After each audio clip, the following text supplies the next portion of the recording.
13 अगस्त 2025 की शाम लगभग 3 बजे के आसपास का वक्त रहा था। विनोद पटेल नाम का एक किसान जो अपने खेत पे जाता है, जब खेत पे पहुंचता है तो उसे अजीब तरह की दुर्गंध आ रही थी और उस दुर्गंध को लेकर वो बहुत ज्यादा परेशान हो जाता है। ये देखने की कोशिश कर रहा था कि आखिरकार इतनी दुर्गंध कहां से आ रही है। तभी वो पीछा करता करता उस दुर्गंध के अपने खेत के उस कुएं तक पहुंच जाता है और उस कुएं में जब झांक कर देखता है तो 2 बोरियां थी जो पानी में तैर रही थी। बस उसने इतना देखा और इतना देखने के बाद आसपास के खेतों में काम करने वाले किसानों की भी आवाज लगा देता है। और जैसे ही किसान मौके पर पहुंचते हैं तो आपस में बातचीत करने लगते हैं। वो किसान कहते हैं कि तुम कुछ खुद मत करना, एक काम करो, पुलिस को 112 नंबर पर फोन करके बुला लो। पुलिस ही अपने आप से इस मामले की जांच पड़ताल करेगी कि आखिरकार ये दुर्गंध क्यों आ रही है, क्योंकि इससे पहले कभी ये खाद के कट्टे या खाद की बोरियां देखी नहीं गई थी।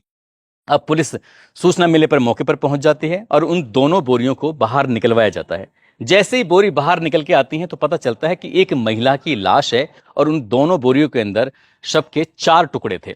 अब जब 4 टुकड़े थे, एक गर्दन से लेकर धड़ के बीच का हिस्सा था और बीच के हिस्से से लेकर घुटनों तक का हिस्सा था। साथ ही महिला के हाथ थे जिन्हें देखकर साफ सहज ही अंदाजा लगाया जा रहा था, लेकिन सिर नहीं मिल रहा था और पैर नहीं मिल रहे थे। सर और पैर कहाँ हैं? इसके बाद पुलिस ने उस कुएं के अंदर के पानी को बिल्कुल बाहर निकलवा दिया ताकि ये पता चल सके कि आखिरकार सर यही हैं या फिर कहीं और हैं। पुलिस ने तमाम कोशिशें कर ली, लेकिन ना सर हाथ लग रहा था और ना ही पैर हाथ लग रहे थे। इसके लिए 18 टीम बनाई जाती हैं। 18 टीम में 50 से ज्यादा पुलिस वाले होते हैं। उन 50 से ज्यादा पुलिस वालों ने लगभग आसपास के जितने भी 100 से ज्यादा गांव थे, गांव गांव घर घर जाकर लोगों से पूछताछ की।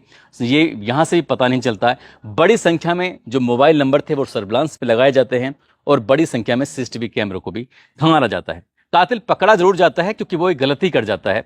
और जब इस घटनाक्रम का खुलासा होता है तो डीआईजी खुश होकर इस अंधे कत्ल पर पुलिस की तारीफ करते हुए 50,000 रुपए की घोषणा कर देते हैं। साथ ही एसपी देहात जो होते हैं वो अपनी टीम के लिए 20,000 रुपए की घोषणा कर देते हैं। इनमें से एक कातिल जो होता है, जिसने कत्ल करने के बाद लाश के 7 टुकड़े कर दिए थे, उस पर 25,000 रुपए का इनाम घोषित कर दिया जाता है और जब उसकी गिरफ्तारी होती है तो उसका एनकाउंटर कर दिया जाता है। आज की इस कहानी को समझने की कोशिश करते हैं कि आखिरकार वो महिला कौन थी और उसके पीछे कत्ल की वजह क्या थी। आदाब, नमस्कार, सत श्री अकाल। मैं उस्मान सैफी। आज की जो सच्ची घटना मैं आपको सुनाने जा रहा हूं, ये सच्ची घटना शुरू होती है मध्य प्रदेश के जिला टीकमगढ़ का एक थाना लगता है चंदेरा, और चंदेरा थाना क्षेत्र का एक गांव लगता है मेलवारा। मेलवारा की रहने वाली एक लड़की जिसका नाम होता है रचना यादव, जो कि बहुत ज्यादा सुंदर होती है, खूबसूरत होती है। उसके परिवार वाले शादी कर देते हैं। शादी तो हो जाती है, लेकिन उसके पीछे उसका जो पति था वो रोका टोकी कुछ ज्यादा कर देता, क्योंकि उससे लोग बात भी करते थे। कोई ना कोई उसको देखकर प्रभावित जरूर होता था, बस उसको देखकर प्रभावित होते थे और पति को ये बात अच्छी नहीं लगती थी। धीरे धीरे करके 5 साल का वक्त तो गुजर जाता है, लेकिन पति और पत्नी के बीच में जैसे जैसे वक्त आगे बढ़ रहा था वैसे वैसे मनमुटाव की स्थिति भी पैदा होने लगती है। आखिरकार 2 बच्चे पैदा हो जाते हैं और 2 बच्चे पैदा होने के बावजूद भी पति और पत्नी के बीच में जो आपसी विश्वास था, वो विश्वास बजाय जमने के वो टूटने लगता है। 5 साल तक इनकी शादी ठीक ठाक चलती है। उसके बाद फिर वो एक दूसरे से अलग होने का फैसला कर लेते हैं। रचना यादव अपने ससुराल को छोड़कर, अपने बच्चों को छोड़कर सीधे अपने मायके में पहुंच जाती है। वहीं अपना रहना सहना शुरू कर देती है। अभी कुछ ही वक्त बीता था कि कुछ वक्त बीतने के बाद उत्तर प्रदेश के जिला झांसी का थाना लगता है टोड़ी फतेहपुर और यहाँ का एक गांव लगता है महेबा। दरअसल यहाँ का रहने वाला शिवराज यादव नाम का एक लड़का होता है और इस लड़की यानी कि रचना यादव से इसकी आंखें चार हो जाती हैं। दोनों को प्यार हो जाता है। प्यार के बाद दोनों फैसला करते हैं कि क्यों ना शादी कर लें। शादी कर लेते हैं। उसके बाद फिर जो भी एक तरीका होता है, उसने अपनी पुरानी जिंदगी के बारे में पुराने पन्ने खोल के रख दिए थे कि मेरे पति से कुछ इस तरह का विवाद था। शिवराज ने कहा मुझे कोई दिक्कत नहीं, कोई परेशानी नहीं। साल 2023 जब आता है तो साल 2023 की ये बात है। शिवराज यादव का बड़ा भाई होता है और ऐसा बताया जाता है कि रचना यादव की उस पर गलत नजर थी या रचना यादव ने उस पर कोई आरोप लगाया था। कुल मिलाकर वो नजदीकी पुलिस स्टेशन जाती है और नजदीकी पुलिस स्टेशन जाने के बाद कहती है कि साहब, मेरे जेठ ने मेरा रेप किया है और जब मैंने उसका विरोध किया तो उसने मुझे जान से मारने की कोशिश की है और इस पूरे खेल में मेरा पति यानी कि शिवराज यादव भी बिल्कुल साथ था। पुलिस इस मामले में एफआईआर दर्ज कर लेती है। बात बहुत ज्यादा चर्चित हो जाती है। बात गांव के एक्स प्रधान संजय के पास ही पहुंच जाती है। संजय जब इस मामले की बात सुन रहा था, क्योंकि उसका थाने में आना जाना सब चलता रहता था, गांव में बहुत ही प्रभावशाली ये व्यक्ति होता है संजय पटेल। संजय पटेल की रचना यादव से जब आमना सामना होता है, वो खुद पूछता है कि रचना यादव क्या हुआ है तुम्हारे साथ, हम भी जानना चाहते हैं, और जो भी तुम्हें कोई दिक्कत कोई परेशानी हो तो हमें बताइएगा। अब रचना यादव ने अपने दिल की जो बातें थी वो उस एक्स प्रधान से भी बताई, और एक्स प्रधान का प्रभाव इतना था कि वर्तमान में जो प्रधान होता है वो प्रधान भी इस एक्स प्रधान की बदौलत ही बना था। ये कह सकते हैं कि भले ही चाहे वो एक्स प्रधान था, लेकिन गांव की प्रधानी जो चल रही थी वो संजय पटेल की वजह से ही चल रही थी। आखिरकार एफआईआर दर्ज होती है। एफआईआर दर्ज होने के बाद मामला कोर्ट पहुंच जाता है। ये गरोठा के कोर्ट में मामला विचाराधीन था। अब प्रधान जी ने इतनी ज्यादा बात आगे बढ़ा दी, क्योंकि उन्हें वो महिला इनकी रचना यादव इतनी ज्यादा पसंद आ जाती है कि उसके साथ वो आना जाना शुरू कर देते हैं, और उसकी पैरवी खुद कर रहे थे। उसने कहा कि प्रधान जी खुद उससे कहते हैं कि तुम्हें घबराने की परेशान होने की जरूरत नहीं है, पैसा चाहे कितना भी खर्च हो जाए लेकिन हम तुम्हारी बात को खराब नहीं होने देने के। ये बात कब उनकी बहुत नजदीक पहुंच जाती है पता ही नहीं चलता है। उनकी पहले दोस्ती होती है, फिर प्यार हो जाता है, और प्यार भी कुछ इस कदर हो जाता है कि पहले तो उसका रुकने का इंतजाम किया जाता है झांसी के अंदर, ताकि रुकने आने जाने में कोई दिक्कत ना हो, कोई उसके साथ आने में कोई परेशानी ना हो। बाद में उसे गुरसराय एक जगह लगती है झांसी में ही, उसको वहां पर रुकने का उसका इंतजाम कर दिया जाता है। अब प्रधान जी जब मन करता था उसके पास आते थे, जब मन करता था जाते थे। हालांकि ये बात उनकी पत्नी को पता चल जाती है, दो बेटे भी होते हैं, लेकिन पत्नी को तो किसी तरकीब से शांत शांत कर दिया, समझा दिया, बुझा दिया। लेकिन यहां पर इसक जो था उनका लगातार परवान चढ़ रहा था, और ऐसे ही करते करते वक्त आगे जब बढ़ने लगता है, 2 साल बीत जाते हैं। जून 2025 की बात है। एक दिन खबर मिलती है कि जो रचना का पति है, जिससे क्या विवाद चल रहा है, कोर्ट में मामला चल रहा है विचाराधीन, जिसका नाम है शिवराज यादव, दरअसल उसकी मौत हो जाती है। जैसे ही उसकी मौत होती है तो ये महिला अब प्रधान जी से कहती है, प्रधान जी अब मुझ पे अकेला नहीं रहा जाता, मैं तुम्हारे साथ रहूंगी, जो भी हो अब तुम मुझसे शादी कर लो। बात जब शादी की आती है तो कहता है कि मैं तुमसे प्यार तो बेइंतहा करता हूं, लेकिन शादी नहीं करना चाहता, शादी मैं कर नहीं पाऊंगा, इसलिए जैसा चल रहा है इसको वैसे ही चलने दो। लेकिन जैसे ही पति की मौत होती है, अब कहीं ना कहीं उसके मन में यह था कि मैं इस तरह से रखेल बन के तो रहना बिल्कुल नहीं चाहती, शादी करके रहना चाहती हूं। लेकिन उधर वो शादीशुदा होता है, एक जो बेटे होते हैं, बेटों में एक बेटा 21 साल का उसका प्रधान का होता है। आखिरकार ऐसे वक्त चल रहा था। ये तारीख है 6 अगस्त 2025 की। इस महिला को यानी कि रचना यादव को पीरियड था, और पीरियड की वजह से उसको ज्यादा ब्लीडिंग हो रही थी। जब ज्यादा ब्लड बह रहा था तो उसने प्रधान जी को कहा कि प्रधान जी आज ज्यादा दिक्कत हो रही है, परेशानी हो रही है। वो पूछते हैं क्या दिक्कत है, उसको कहती है कि मुझे ज्यादा ही ब्लड बह रहा है। कहते हैं बिल्कुल परेशान होने की जरूरत नहीं है, मैं तत्काल एकदम से तुम्हारे पास आता हूं। उस महिला यानी कि रचना यादव को प्रधान जी लेके पहुंच जाते हैं सीधा हॉस्पिटल, और प्राइवेट हॉस्पिटल में उसको एडमिट करा देते हैं। डॉक्टर कहती हैं कि इसको एडमिट कराना पड़ेगा, क्योंकि बिना एडमिट कराए बात बनेगी नहीं। आखिरकार एडमिट करा दिया जाता है, और 2 दिन लगातार इलाज चलता है। 8 अगस्त 2025 को हॉस्पिटल से छुट्टी होने वाली थी। अब जैसे डिस्चार्ज कराने का नंबर आता है तो एक्स प्रधान जी संजय पटेल जी वहां जाते हैं। जाने के बाद बातचीत करते हैं। वो महिला कहती है कि घर तो किसी कीमत पर नहीं जाऊंगी, यहां से जाऊंगी तो सीधा कोर्ट जाऊंगी, तुम्हारे साथ शादी करनी है, अब बाकी की जिंदगी सब तुम्हारे साथ ही बितानी है। प्रधान जी कहते हैं समझने की कोशिश क्यों नहीं करती हो। वो आंसर पार्टी पकड़ के बैठ जाती है, यानी कि वो उस बेड को पकड़ कर बैठ जाती है। कहती है कि जब तक शादी के लिए हाँ नहीं करोगे तब तक यहां से नहीं जाऊंगी। आखिरकार प्रधान जी को वापस जाना पड़ता है, और एक दिन एक्स्ट्रा वो हॉस्पिटल में एडमिट रहती है। अब इतना परेशान हो जाता है प्रधान कि सीधा अपने भतीजे से बात करता है। जो इसका भतीजा है, नाम उसका संदीप पटेल है, जो कि झांसी के बिजोली में रहता है। उससे जाकर कहता है कि मैं बहुत ज्यादा परेशान हूं, दुखी हूं, बेटा करूं तो क्या करूं। अब चचा और भतीजे दोनों आपस में बातचीत कर रहे थे। भतीजा कहता है कि टेंशन क्यों लेते हो, तुम्हारा भतीजा जिंदाबाद।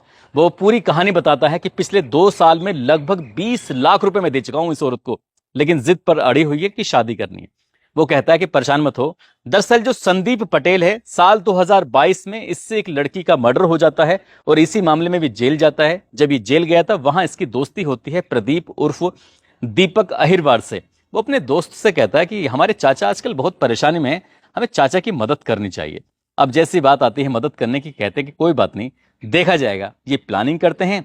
अब चचा के साथ भतीजा अपनी कार लेके पहुंच जाता है हॉस्पिटल में 9 अगस्त 2025 को।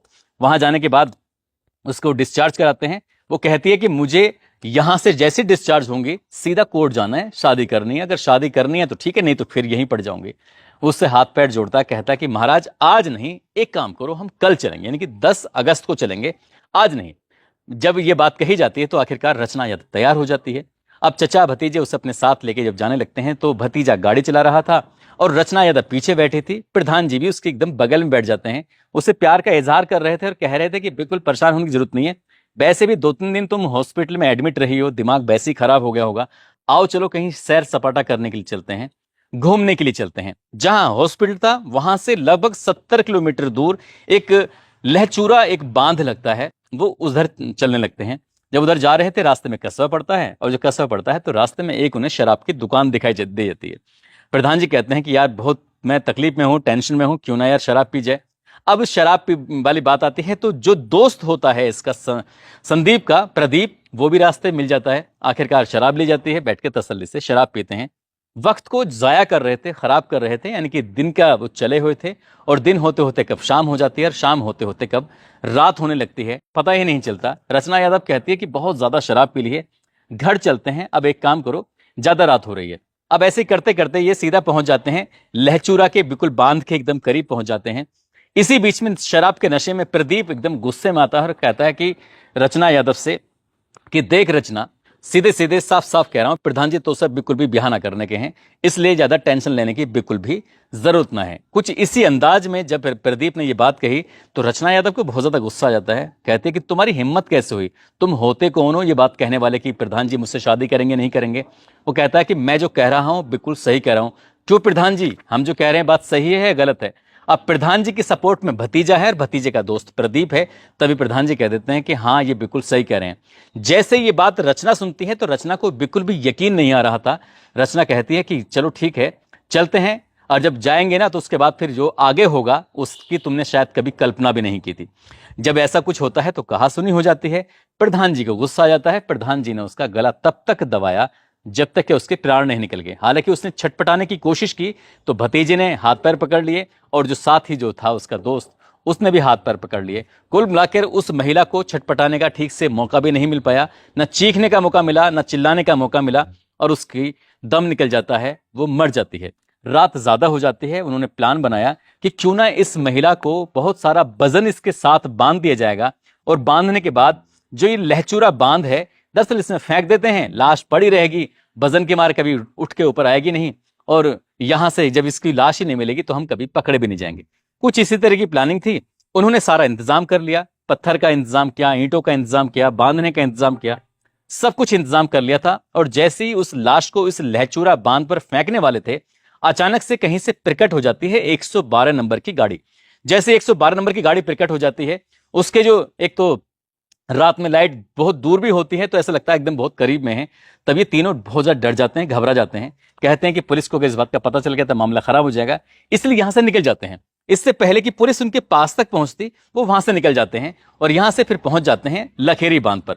लखेरी बांध जो होती है, जो वहां पहुंचते हैं तो यहां भी यही काम करने वाले थे, लेकिन इसी बीच में कहीं से गार्ड प्रकट हो जाता है। प्रकट होता है, भैया में तुम या बांध पे क्या कर रहे हो, सब कुछ खैरियत तो है, कोई दिक्कत परेशानी तो नहीं है? जब गार्ड ने इस तरह की बात कही तो उन्होंने लगा कि शायद यहां भी बात खुल जाएगी, चलो यहां से चलते हैं। अब यहां से सीधा पहुंच जाते हैं वो खजूरी नदी पर। खजूरी नदी पर जैसे ही पहुंचते हैं तो वहां पहले से ही गार्ड खड़ा हुआ था। आखिरकार वो परेशान हो जाते हैं और परेशान होने के बाद कहते हैं कि लाश गाड़ी के अंदर रखी हुई है, अब इसका करें तो क्या करें। तभी प्रधान जी के दिमाग में ख्याल आता है कि जो हमारा गांव है ना अपना महेवा, महेवा गांव से 5 किलोमीटर दूर एक गांव लगता है किशोरपुर, जो कि थाना टोड़ी फतेहपुर में लगता है। और उस गांव में जो एक कुआं है, और कुएं के आसपास ना तो कोई सीसीटीवी है ना कोई रिहायशी है, वहां कोई नहीं मिलेगा, वहीं चलते हैं सीधा। अब उस तीनों जने वहां पहुंच जाते हैं। इस महिला की लाश गाड़ी के अंदर थी, रात थोड़ी ज्यादा हो रही थी, 9 अगस्त 2025 की वो तारीख थी। आखिरकार वहां जाने के बाद रचना यादव के शरीर के अलग अलग करके 7 हिस्से किए जाते हैं, यानी कि इसको गर्दन से अलग किया जाता है, साथ ही धड़ को काटा जाता है, दोनों हाथ काटे जाते हैं, और उसके बाद घुटनों से दोनों पैरों को अलग कर दिया जाता है। उनके पास खाद की बोरियां थी, खाली कट्टे थे, उन खाली बोरियों के अंदर लाश को रखा जाता है। बहुत सारा वजन यानी कि ईंट और पत्थर उसके अंदर रखे जाते हैं। सर को और पैर को छोड़ के तो उस कुएं में डाल देते हैं, और कुएं में डालने के बाद यहां से निकल जाते हैं और लगभग अपने ही गांव से 7 किलोमीटर दूर लखेरी नदी के पुल पर जो थे बाकी हिस्से उसको फेंक दिए जाते हैं। और जैसे ही ये बाकी हिस्से फेंके जाते हैं, अब ये सोच रहे थे कि शायद कभी पकड़े नहीं जाएंगे, लेकिन जो रचना यादव थी वो अपने भाई से बातचीत किया करती थी कभी कभार। अब रचना के भाई ने 9 तारीख को जो फोन किया है, 9 की रात को, तो उसका नंबर बंद आ रहा था। वो परेशान हो जाता है कि बहन का नंबर क्यों बंद आ रहा है, क्या दिक्कत है। 10 को फोन करता है, 11 को फोन करता है। धीरे धीरे करके वक्त आगे बढ़ रहा था। उधर जो पुलिस को लाश मिलती है तो पुलिस लगातार कोशिश कर रही थी कातिल को ढूंढने के लिए, लाश की शिनाख्त करने के लिए। आखिरकार ये थाने में पहुंच जाता है इस लड़की का भाई, टोड़ी फतेहपुर में, क्योंकि इसी इलाके में ही तो उसकी ससुराल थी, महेबा में। जब वहां जाता है, जाने के बाद कहता है कि मेरी बहन है, कई दिन से उससे बातचीत नहीं हो पा रही है, साहब एक बार देख लीजिए, पता कर लीजिए। मोबाइल का नंबर दिया जाता है, उसकी सीडीआर निकलवाई जाती है, लोकेशन निकलवाई जाती है, तो पता चलता है कि महेबा के पूर्व प्रधान संजय पटेल इस रचना यादव से बहुत सारी बातें किया करते थे। हालांकि गांव के इलाके के लोगों को पता था। गांव के लोगों ने सुबहट के तौर पर कहा कि हो सकता है कि ये लाश रचना यादव की हो, लेकिन किसी की थाने में जाकर कहने की हिम्मत नहीं थी। आखिरकार उस लड़की के यानी कि उस महिला के भाई ने जाकर जब थाने में बातचीत करती है और पुलिस ने जब कड़ियों को जोड़ना शुरू किया, तो ये सीडीआर की वजह से आखिरकार प्रधान जी कब्जे में आ जाते हैं। जब पुलिस प्रधान जी को 20 अगस्त 2025 को पकड़ती है तो ये पता चलता है कि वो कहते हैं कि रचना यादव तो जिंदा है, किसी ने झूठी अफवाह फैला दी होगी, मैं अभी 1 घंटे में लेके आ रहा हूं, आप थाने पहुंचो। जैसे वो पुलिस ने उसे छोड़ा, वो वहां से निकल जाता है, लेकिन पुलिस से ज्यादा भाग नहीं पाता है। आखिरकार पुलिस उसे पकड़ लेती है। उसका जो भतीजा होता है संदीप, उसको भी पकड़ लेती है, और भतीजे का जो दोस्त होता है प्रदीप, आखिरकार उसको भी पकड़ा जाता है। लेकिन दुगांत गांव के पास पुलिस की उससे मुठभेड़ हो जाती है, और जैसी मुठभेड़ होती है तो पुलिस की गोली उसको लग जाती है, क्योंकि वो पुलिस पर लगातार फायरिंग कर रहा था। उसी ने कुल्हाड़ी से 7 टुकड़े किए थे उस महिला के, महज 15,000 रुपए के लिए। और वैसे जब 15,000 रुपए दिए जा रहे थे, उसने कहा प्रधान जी आपके लिए तो जान भी कुर्बान है, कैसी बात कर रहे हो, आप एक बार नहीं कई कत्ल कर सकते हैं। इस तरह की बड़ी बड़ी वो हाँक रहा था। लेकिन जब पुलिस ने जब उसको की गोली लग जाती है तब वो रोने लगता है और सबके सामने कह रहा था कि अब भविष्य में कभी ऐसा अपराध नहीं करूंगा। इस घटनाक्रम का खुलासा हो जाता है और डीआईजी खुश होकर इस पुलिस की टीम को 50,000 रुपए की घोषणा करते हैं। साथ ही एसपी देहात 20,000 रुपए की घोषणा करते हैं। और पुलिस की खूब वाहवाही हो रही थी, क्योंकि वाकई ये अंधा कत्ल था, कातिल को ढूंढ पाना बहुत मुश्किल था। उन्होंने बहुत अच्छी चाल चली थी कि आधा हिस्सा अलग फेंकेंगे, सर मिलेगा ही नहीं तो पहचान हो ही नहीं पाएगी। दोस्तों, इस पूरे घटनाक्रम को सुनाने का उद्देश्य किसी को परेशान करना नहीं है, किसी का दिल दुखाना नहीं है, बल्कि आपको जागरूक करना है, आपको सचेत करना है। और इस कहानी से कहीं ना कहीं ये पता चलता है कि जो ये महिला है, इस महिला का जो चरित्र था शायद वो ठीक नहीं था। यही कारण था कि उसकी शादी होती है, 5 साल पहले पति के साथ रह पाती है, दूसरी शादी करती है, उससे भी बात नहीं बन पाती और जेठ पर ये रेप जैसा आरोप लगा देती है। और ये अपने पति और जेठ पर आरोप लगाती है तो गांव के प्रधान से इसका अफेयर शुरू हो जाता है। अब गांव के प्रधान से अफेयर के बाद फिर उससे शादी भी करना चाहती है, ये जानते हुए कि वो शादीशुदा है और उसके 2 बेटे भी हैं। इसलिए महिला को शायद गैर मर्दों की लत लगी हुई थी और इसलिए उसने ये सब काम करने की कोशिश कर रही थी। जाते जाते पिंटू शर्मा जो कि सिंगर हैं, सवाई माधोपुर के रहने वाले हैं, मोहम्मद सगीर, मोहम्मद साहिब अमेठी से, अशरफ अली हैं, गोरखपुर से सुरेश कुमार यादव हैं, हिमाचल प्रदेश से लवली राणा हैं, मुंबई से शहजाद अहमद, राजस्थान से एजाज गुड्डू, कटनी से राजू, आजमगढ़ से सौरभ गुप्ता, दुमका से ज्ञानदेव पंडित, मध्य प्रदेश से ब्रजेश कुशवाहा, अयोध्या से कुंज यादव, जफर शेख, सिद्धार्थ नायक जलालाबाद से, कमोद सिंह राजपूत, दिल्ली से रामचंद्र मीणा, अल्मोड़ा से निर्मला तिवारी, इन लोगों ने नाम लेने की अपील की थी। आप सब लोग अपना ख्याल रखें, सुरक्षित रहें। जय हिंद, जय भारत।